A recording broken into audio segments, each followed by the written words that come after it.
Hello po mga kababayan, mga kaibigan, mga kapots at mga katokis.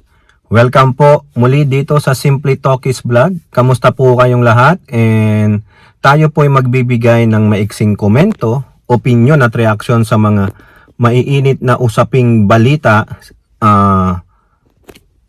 Tayo po ay magbibigay ng maiksing komento, opinion at reaksyon sa mga maiinit na usaping politika sa ating bansa.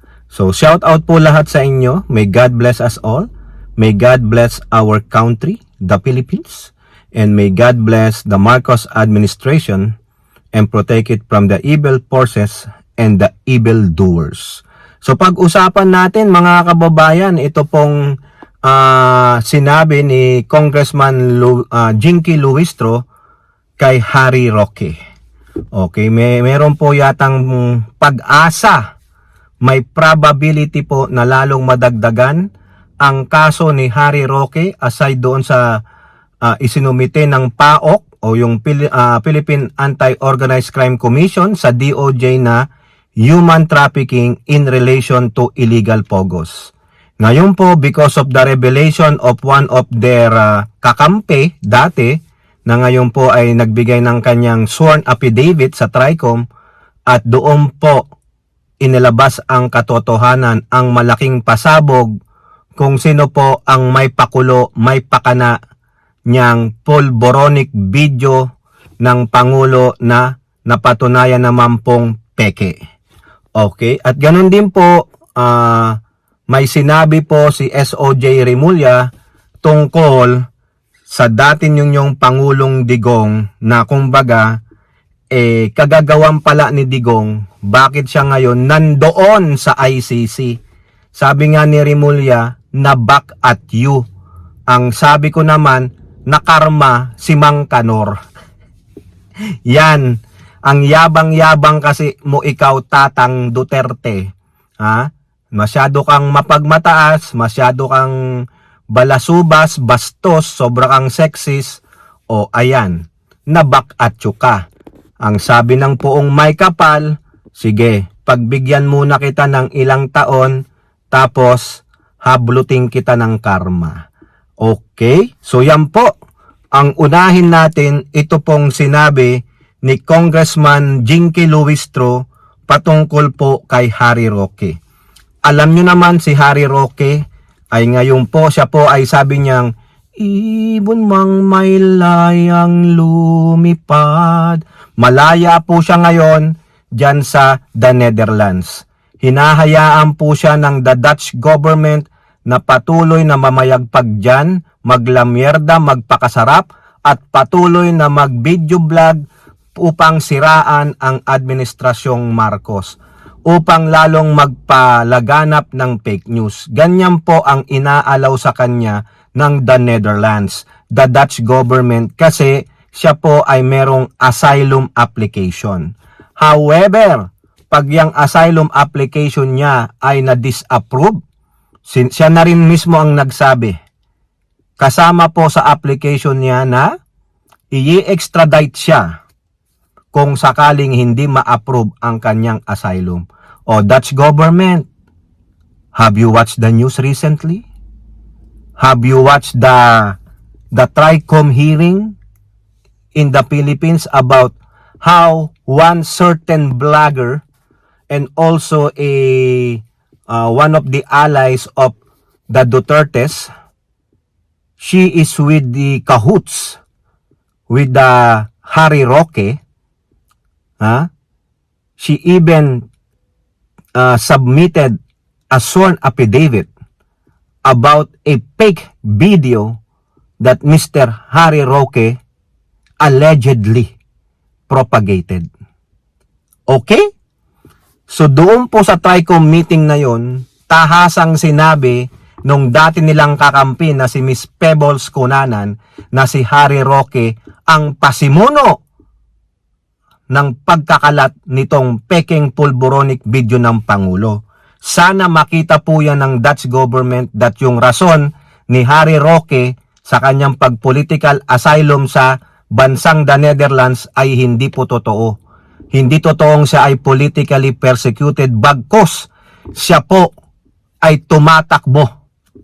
Siya po ay takas sa Pilipinas. No, dahilan niya lang na siya po ay pinipersecute politically. That is a lie. That is a big lie. Sana po, no, yung mga kapwa natin Pilipino diyan na anti-Duterte, na hindi maka-Duterte para lang sa katotohanan, no, at pasinungalingan lahat ng sinasabi ni Roque, kayo po ay labanan niyang application niya.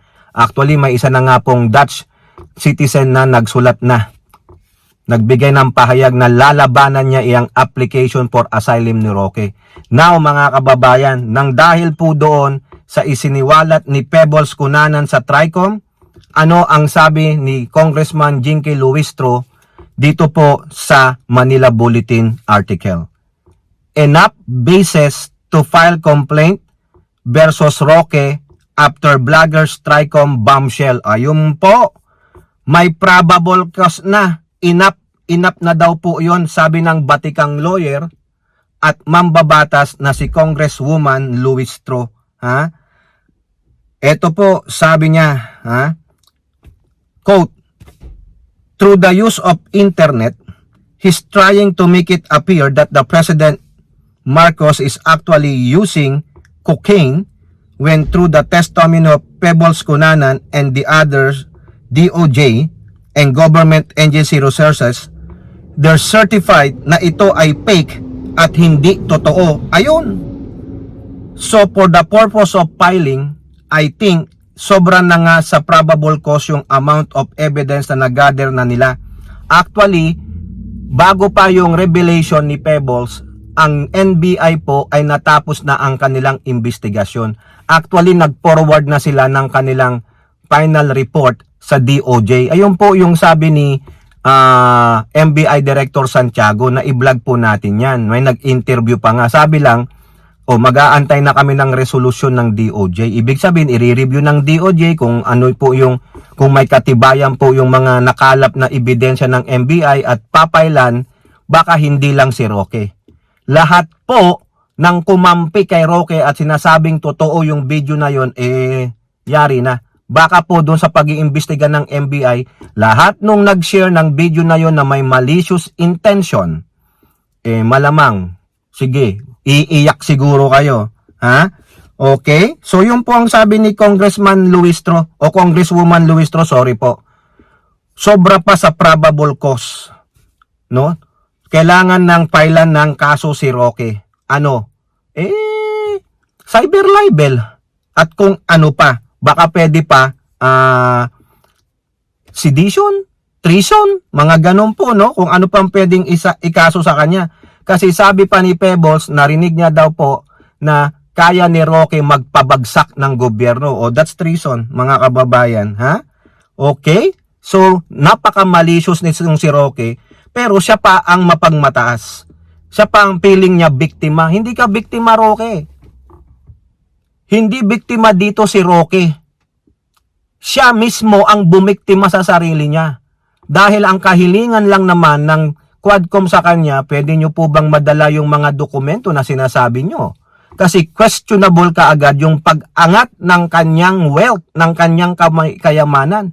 Biruin mo, ang initial niya lang sa bangko niya, 125,000. The following year, umangat ng 125 million and more. O ano nangyari? Ang sabi niya, ako po'y pinamanahan ng yumao kong tita. O nung sinabing, pwede pang pakidala niyo po ba yan? Wala na, tumakbo na siya. O, di ba? Sinong gumawa ng multo niya? Di siya, sinungaling eh. Pare-pareho po sila ng kanyang among si Sara Putit Duterte. Mga sinungaling, magaling gumawa ng kwento, mga historian po ng kasinungalingan. O, kaya NBI, bilis-bilisan nyo po. DOJ, pakibilis-bilisan. Para naman, pag nakasuhan na, may final na, pwede nang maibigay sa red notice si Harry Roque. Okay, madala na po ng Interpol. So baka mas mauna pa siyang uuwi kay Digong. Si Digong mag-aantay pa yan ng 20 years dyan. Oo. Sa dahig, no? Okay, now, speaking of Digong, no? Ito, napak-check sila ni SOJ Boying Rimulya. Kasalanan din ni Digong yung ginawa niya. Bakit? Umalis siya ng ICC. Kala niya, hindi siya hahabulin ng ICC dahil nga doon sa kanyang war on drug. Wala na siyang sabit. Hindi po eh.